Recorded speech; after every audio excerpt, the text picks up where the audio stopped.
নমস্কার বন্ধুরা, কেমন আছেন সবাই? মমস কিচেনে আপনাদের স্বাগত জানাই। আমি আজকে সম্পূর্ণ একটা নিরামিষ রান্না করব। পাট পাতা দিয়ে মটরের ডাল আমি আজকে রান্না করব। সেটাই আজকে আপনাদের সামনে আমি সবাইকে দেখাবো। আমি পাট পাতাগুলোকে ঠিক এইভাবে মাঝখান থেকে শিরাগুলোকে ফেলে দিয়ে আমি পাতাগুলোকে নিয়ে নিয়েছি।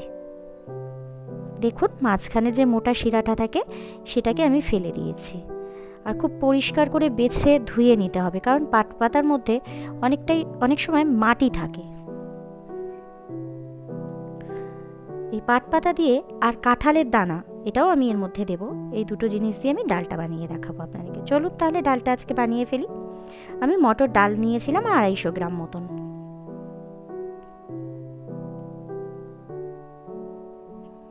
আর পাট পাতা তো আপনাদেরকে আগেই দেখিয়ে দিয়েছি যে কিভাবে আমি ছাড়িয়ে আমি ভালো করে ধুয়ে রেখে দিয়েছি, জল ঝরিয়ে রেখেছি। আর নিয়েছি কাঁঠালের দানা। কাঁঠালের দানাগুলোকে আমি দুটুকরো করে মাঝখান থেকে কেটে আর ছালটাকে ছাড়িয়ে নিয়েছি কাঁঠালের দানার। এই সময় কাঁঠালের দানা প্রচুর পাওয়া যায়, সেই কারণে ডালটার মধ্যে আমি একটু কাঁঠালের দানাও দিয়ে দিয়েছি। কাঁঠালের দানাটার মধ্যে আমি একটু জল দিয়ে ভিজিয়ে রাখছি, তাহলে এটার থেকে একটু কষ বেরিয়ে যাবে। সেই জন্য আমি কাঁঠাল দানাটাকে একটু জলে ভিজিয়ে রাখছি।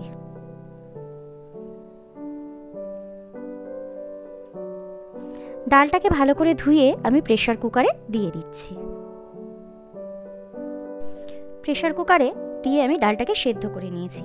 এবারে ডালটা আমি একটু ঠান্ডা করে তারপরে তার মধ্যে আমি কাঁঠালের দানাগুলো, ঢাকনাটা খুলে কাঁঠালের দানাগুলো দিয়ে দিয়েছি। ঢাকনাটা আবার আটকে দেবো। কাঁঠালের দানাগুলো দেওয়ার পরে আবার ঢাকনাটাকে আটকে কিছুক্ষণে রেখে দেবো আমি। এবারে এই ঢাকনাটা খুলে আমি ডালটার মধ্যে হলুদ দিয়ে দিলাম।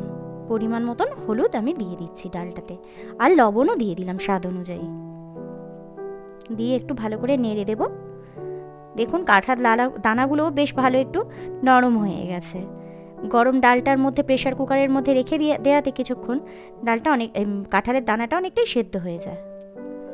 এবারে পাট পাতাগুলো, যেগুলো আমি মাঝখান থেকে শিরাটাকে ছিঁড়ে নিয়েছিলাম, সেই পাট পাতাগুলোকে আমি ছুরি দিয়ে একটু কুচো করে নেব। গোটা পাতাগুলো আমি দিইনি, পাতাগুলোকে একটু ছোট ছোট করে কুচিয়ে নিয়েছি। খুব বেশি কিন্তু আমি ছোট করে নিইনি। এবারে কুচিয়ে ওই ডালটার মধ্যে আমি পাট পাতাগুলোকে দিয়ে দিচ্ছি। আমি কাঁচা পাট পাতাগুলোই এই ডালটার মধ্যে দিয়ে একটু নেড়ে নিলাম। এবারে অন্যদিকে কড়াইতে আমি সরিষার তেল দিয়ে দিচ্ছি। দিয়ে তেলটা গরম হয়ে গেলে তার মধ্যে আমি একে একে তেজপাতা, গোটা শুকনো লঙ্কা এবং গোটা জিরে দিয়ে দিচ্ছি। এই ফোড়নটা ভালো করে ভাজা করে নিতে হবে একটু। দেখুন, ফোড়নটা বেশ ভালো করে ভাজা হয়ে গেছে। এইবারে এর মধ্যে আমি কুড়িয়ে রাখা আদাগুলো দিয়ে দেবো। আমি কিন্তু আদাটা বেটে নিইনি, কুড়িয়ে নিয়েছিলাম। এবারে ডালটাকে দিয়ে আমি ভালো করে সাঁতলে নিচ্ছি। ডালটা সাঁতলিয়ে নিয়েছি। দেখুন, এবারে আমি ডালটা ফোটার জন্য অপেক্ষা করছি।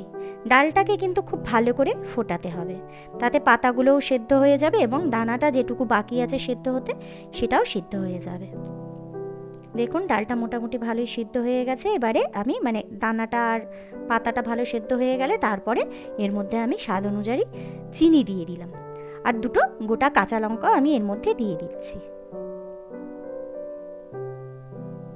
দিয়ে একটু ডালটাকে আরও একটু ভালো করে ফোটাবো। ডাল যত ফোটানো হয় ডালের স্বাদটা তত বেশি হয়। ছোটোবেলা থেকে আমি এটাই শুনে এসেছি ঠাকুমা দিদিমাদের মুখ থেকে। তাই ডালটাকে আমি বেশ খানিকক্ষণ ফোটাবো। গরম ভাতের সাথে এই ডালটা খুব ভালো লাগে। নিরামিষ দিনে এইভাবে ডালটা আমি রান্না করি এবং বাড়ির সবাই বেশ খেয়ে খুব ভালোই বলে। তাই আজকে আপনাদের সামনে আমি ডালটাকে শেয়ার করলাম। তাহলে চলুন, ভিডিওটা আজকে এখানেই শেষ করলাম। আর রান্নাটা কেমন লাগলো দয়া করে কমেন্ট করে জানাবেন। ভালো লাগলে আমার ভিডিওটাকে একটা লাইক করে দেবেন আর চ্যানেলটাকে সাবস্ক্রাইব করে দেবেন। সবাই ভালো থাকবেন, সুস্থ থাকবেন। দেখা হবে পরের একটা রান্নার ভিডিওতে।